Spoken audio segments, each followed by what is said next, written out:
வளையாபதி. வளையாபதி என்பது தமிழ் போத்த இலக்கிய மரபின் புகழ்பெற்ற காவியங்களில் ஒன்றாகும். இது போத்த தர்மங்களை மையமாக கொண்டு அமைந்த நெறிப்பண்பாட்டையும் குடும்ப மதிப்புகளையும் நம்மிடம் கொண்டு சேர்க்கிறது. இந்த காவியத்தில் வளையாபதி எனும் சீரிய நெறிமுறை கொண்ட நாயகன் தனது வாழ்க்கையில் சந்திக்கும் உறவு பிரச்சனைகள், தியாகம், உண்மை மற்றும் தர்ம வழி வாழ்வியல் விசாரணைகளை மையமாக்குகிறது.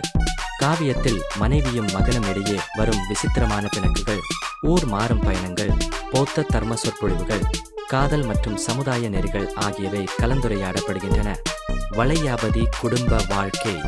நெகிழ்ச்சி மிக்க குடும்ப காட்சி. சோம்பல் மனைவியுடன். மகன் தவறான வழியில் செல்லும் மலைவாழ் நண்பர்களுடன். வளையாபதி ஏமாற்றம். தந்தையின் முகத்தில் வேதனை. சோம்பல். தர்ம சொற்பொழிவு. போத்த ஆசிரமத்தில் தர்மம் போதிக்கும் மகனை முறையீடு செய்வது. மகனிடம் நெறியுரை சொல்வது.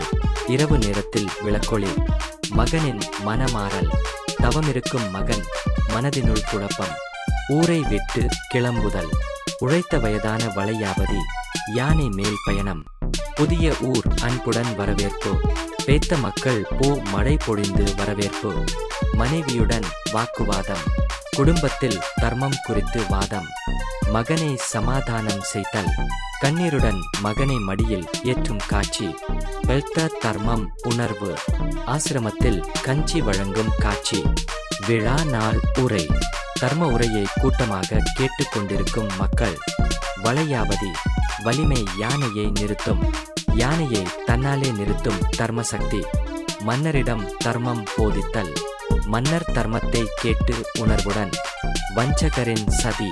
கிராமத்தில் வஞ்சனை குறு சதி செய்கிறார். வளையாபதி புனிதம் நிரூபித்தல். வஞ்சனைக்கு பதிலாக உண்மை வெளிச்சத்தில். மகன் தர்ம பாதையில். மகன் போத்த ஆசிரமத்தில் நுழைவது. குடும்ப ஒருமை மீட்பு. மனைவி மகன். வளையாபதி தழுவும் காட்சி. வாழ்வு வெட்டுறுதல். பரிசுத்த துறவி வாழ்க்கைக்கு வளையாபதி செல்லும். இறுதி தர்மத்தில் ஒருமை. வானத்தில் ஒளிரும் போத்த சின்னம் அமைதி, ஞானம்.